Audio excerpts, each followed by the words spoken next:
Svake godine se uzgajivači biljaka susreću sa zemljišnim štetočinama koje uništavaju podzemne organe biljaka. Ličinke klisnjaka Elateridae su polifagne i mogu napraviti ozbiljne štete u usjevima povrća, ratarskim kulturama rijetkog sklopa te raznim drugim biljnim vrstama. Klisnjaci su brojna grupa insekata. Odrasle jedinke ne pričinjavaju štete jer se hrane polenom cvjetova. Ženke mogu položiti više stotina jaja, a ličinke ovih insekata nazivaju se žičnjaci.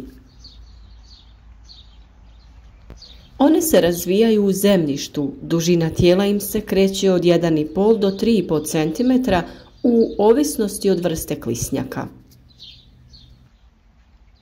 Svojim izgledom podsjećaju na komadić žice. Zbog njihove proždrljivosti stradaju mnoge biljke jer se hrane korijenom i podzemnim organima, zbog čega one zaostaju u rastu, a kada napadnu mlade biljke mogu ih u potpunosti uništiti. Ličinke su češće na težem zbijenom zemljištu koje je obraslo travom ili tamo gdje se obradive površine smjenjuju s livadama. Ne odgovara im rahlo zemljište i ono koje se obrađuje. Prezimljavaju ličinke, a mogu i odrasle jedinke kod pojedinih vrsta. Njihov razvoj traje od 3 do 5 godina. Mlade ličinke čine manje probleme, ali starije mogu izazvati velike štete na gomoljima krompira, mrkvi, repi. Od njih redovno strada i sjeme krastavca, soje i kukuruza. Nedostatak vlage u zemljištu može povećati obujam štete, jer im je neophodna voda koju dobivaju od sočnih podzemnih biljnih organa biljaka. Veliku štetu rade i u nasadima salate. To je najčešća pojava zimi. Izvana može sve da izgleda super, dok samo jedna po jedna ne krenu da venu. Tu često dođe do zabune u donošenju zaključka o uzroku ove pojave. Naime, kada izvadite salatu iz tla, ona se lako odvoji od korijena. Nerijetko sa donje strane vidite žičnjaka kako buši biljku, a kada izvadite korijen i tu ih možete pronaći. Kod problema sa žičnjacima potrebno je utvrditi brojnost njihove populacije. Pregled je potrebno obaviti na proljeće prije sjetve ili početkom jeseni, kada se ličinke povlače dublje u zemlju kako bi prezimile. Postupak je taj da se kopaju rupe dimenzije 25 x 25 x 25 cm na težim zemljištima. Što je ono rahlije, rastresitije i lakše, dimenzije rupe trebaju biti veće, a maksimalno su 50 x 50 x 25 cm. Dubina rupe je veća kod jesenskog pregleda i može biti do 30 cm jer se one povlače dublje u zemljište.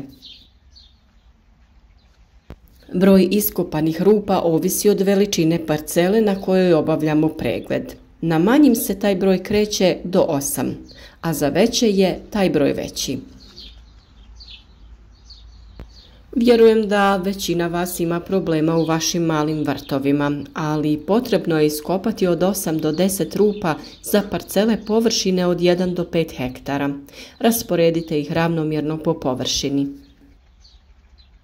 U manjim vrtovima broj tih rupa će biti manji, a možda da ih rasporedite na manju udaljenost. Iskopanu zemlju radi lakšeg pregleda stavite na najlon i usitnite rukama. Grudice zemlje trebaju biti što sitnije kako bi mogli utvrditi prisustvo mladih ličinki.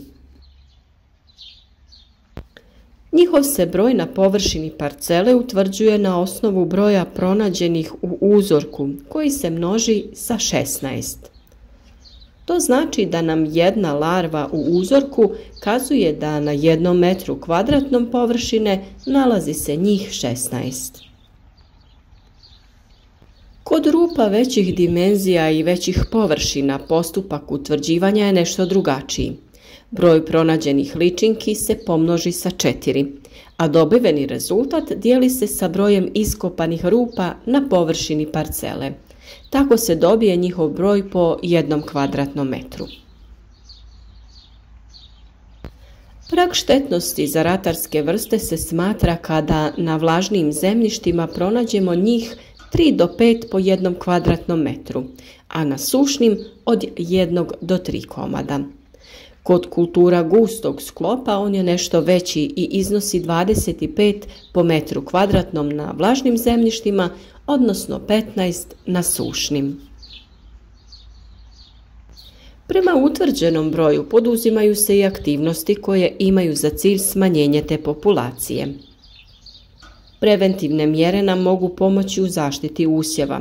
Kao što sam rekla, ne odgovaraju im rahla zemljišta jer se brže isušuje površinski sloj. Ptice su također ondje aktivnije i utječu na smanjenje populacije. Djelovanjem na rahlost, plodored, dodavanjem organskih gnojiva i navodnjavanjem direktno utječemo na njihov broj. Duboko oranje je još jedna mjera koja doprinosi smanjenju brojnosti.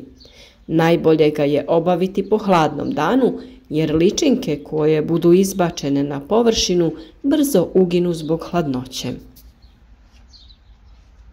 Na njihovu brojnost može se djelovati preko smanjenja populacije odraslih jedinki. Cvijet pastrnjaka, celera, peršina privlače odrasle žičnjake i onda ih je lako pokupiti. Ženka polaže jaja u plitak sloj zemlje na dubinu od 3 do 8 cm uz biljke. Kada je suša i nedostatak vlage, jaja će se isušiti i propasti. Zbog toga na zemljištima gdje su žičnjaci problem ne treba zalijevati osnovu biljke. Također, ženke izbjegavaju polaganje jaja na kalcificiranim zemljištima. Možete po površini tla posipati vapno u količini od 100 grama po 1 kvadratnom metru. Proizvođači koji primjenjuju gnojiva sa amonijakom i fosforom imati će manje problema sa njima. A jedan od načina da ih držite dalje od usjeva jeste i primjena drvenog pepela.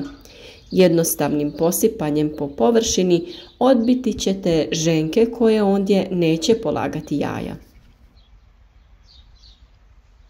Vrlo dobri saveznici su nam i ptice koje obavezno moramo privući u naš vrt. One naime koriste ličinke za svoju ishranu.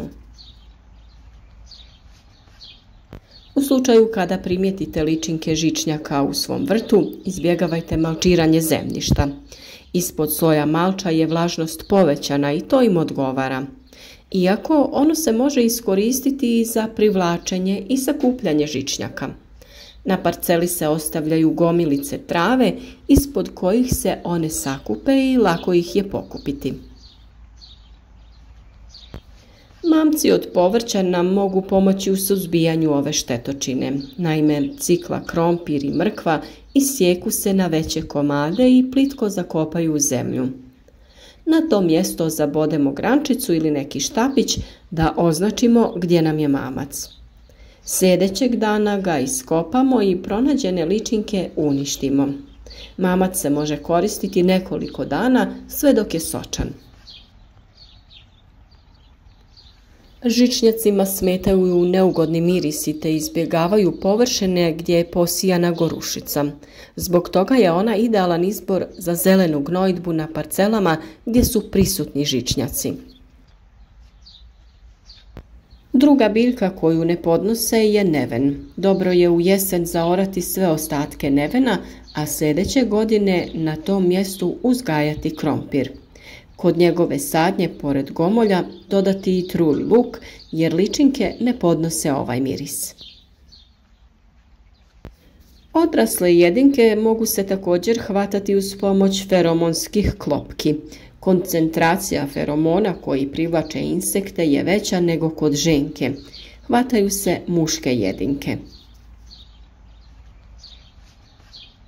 U borbi protiv štetočina koriste se i preparati na bazi nematoda, to jest gljivica.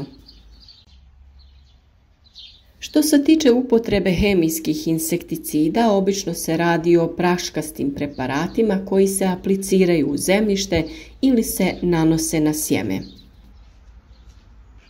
U ovakvim slučajevima vrlo je važno obratiti pozornost na karencu, to je broj dana koji mora proći kako bi se biljke mogle slobodno konzumirati.